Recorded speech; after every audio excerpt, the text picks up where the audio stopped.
What we've been trying to do is to develop methodologies that can be plug and play. And that means that you don't have to be a scientist, computer scientist, any of those sorts of things to start doing your own analyses. They've been eradicating pink bollworm from the San Joaquin Valley for ages. They were putting levies on, per bale levies on cotton to fund this eradication program. When you look at the biology of, say, pink bollworm, which is really a serious pest, it comes from India, South Asia, it cannot survive in the San Joaquin Valley. And yet, if we start getting increases in temperature, and we already have probably at least a 1 degree C change, this pest can now survive, would be surviving in the San Joaquin Valley, and it would increase the damage and the cost of production of, say, cotton. Mediterranean fruit fly, similarly, and other fruit flies could also become established and start expanding their range. So climate change has important consequences in terms of changing the environment such that what we see today will not be what we see tomorrow. I tried to find out what is happening in complicated systems and using fairly simple models to capture it, drive it with weather, and use it to analyze what the issues are. And because the models are driven by weather, it has the capacity to examine the effects of climate change. There's a linkage between the pest and the plant. Well, the linkage could be specifically between the pest and the fruit that the plant is producing. And so it's energy mass transfer that we're talking about. Now it seems like that would be really complicated, but the model is incredibly simple when you write it down mathematically. So because they're all the same models, then we can apply it to cotton, or to coffee, or to rice, or to olive, or to any system that we want. It's exactly the same model. You have to parameterize the model so that the parameters give you grape, or give you olive, or whatever. The different components of a system, the plant, the herbivore, and the natural enemies, are all operating on their own time scale. You can have the plant that can have a very broad temperature range, but the herbivore may have a narrower range. And the natural enemies that are attacking it have still a different range.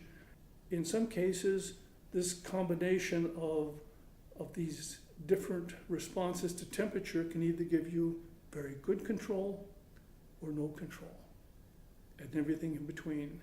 The inputs and outputs for every system, the plant, the pest, natural enemies, are all the same.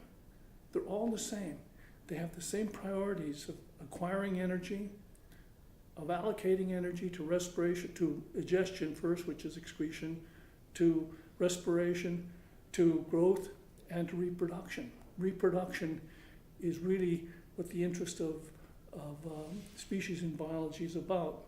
The farmer enters into this system by blocking the flow of energy to higher trophic levels that would take it away from him by using various methods. In industrial agriculture, it tends to be pesticides. In agroecology, it's using other schemes to prevent the pest from taking that thing. But even the farmer, we can view him, if he's harvesting the crop, is an herbivore. And the input and output functions are exactly the same as if he were a plant or an herbivore. The only difference is that he multiplies what he harvests by price, and it converts a biological model to an economic model. It enables us to look at these dynamics, to understand them. And once you understand them, then you can start looking at economic consequences. Applications can be very practical, such as how BT cotton in India is affecting small farmers in India. turns out to be a disaster. The introduction of BT cotton, hybrid BT cotton, was unsustainable. We can explain why, because we can deconstruct the system to see what the components are. What happened is that industry introduced hybrid cottons. It's the only place in the world where hybrid cottons are grown. In industrial cotton, in say in US or Australia or other places, if somebody were to replant the seed from BT cotton that they were growing, the company would take them to court and get redress in that manner. Can you imagine taking, I don't know, I don't even know the number, 10 million Indian farmers with less than a hectare of land to court? Not possible.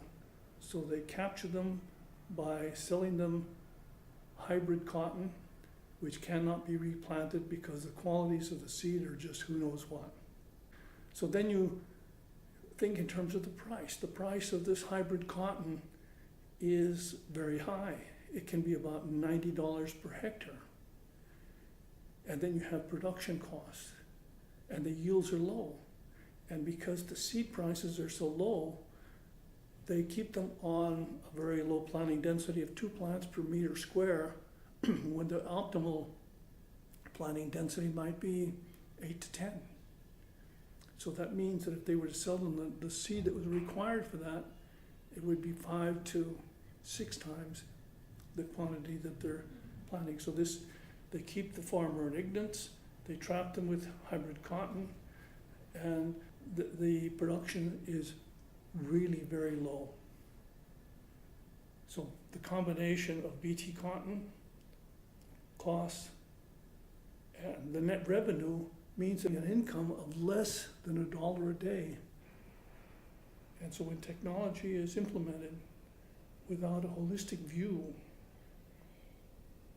unexpected consequences are going to be arising.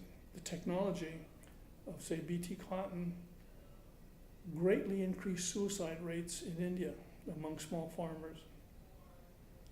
And there's evidence that it's increased suicide rates among developed country farmers also, because of the added costs and so on. The pressure to grow this technology, this BT cotton, is just overwhelming. And then you have agricultural economists who know nothing about ecology, who are doing experiments in an industrial setting and trying to translate that to small farmers. It just doesn't work, okay? And so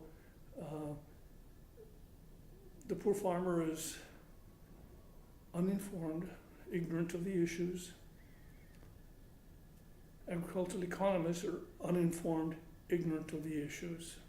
And the company, who I assume know better, are trapping these people between these two extremes, and for a long time displaced all the native varieties with BT cotton.